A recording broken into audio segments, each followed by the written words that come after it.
The speech. So అలానే first time మాట్లాడే వాళ్ళకి మైక్ ముందుకు వెళ్ళగానే కాళ్ళు చేతులు వణికిపోతూ ఉంటాయి.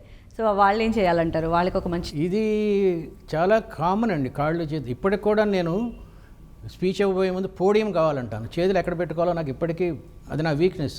ఇలా ఉంటే బాగా మాట్లాడగలండి. లేదంటే ఫస్ట్ బిగినర్స్ ఎప్పుడైనా సరే జేబుల్లో చేతులు పెట్టుకుని మాట్లాడటం బెటర్. కొంచెం అలవాటైన తర్వాత చేతులు ఎక్కడ పెట్టుకున్నాను. ప్లస్ ఇలా పెట్టుకోవడం కూడా ఒక ఇదన్నాడు. స్మైల్ హెల్ప్స్ అండి first.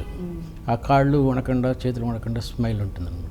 Have a podium or have a table or put your hands in the pockets, then slowly open them and act.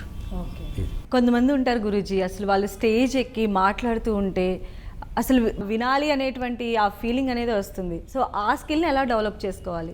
First impression is the best impression. మీరు లవ్ మ్యారేజే కదా, first impression is the best impression అంటారు కదా. ఈ audience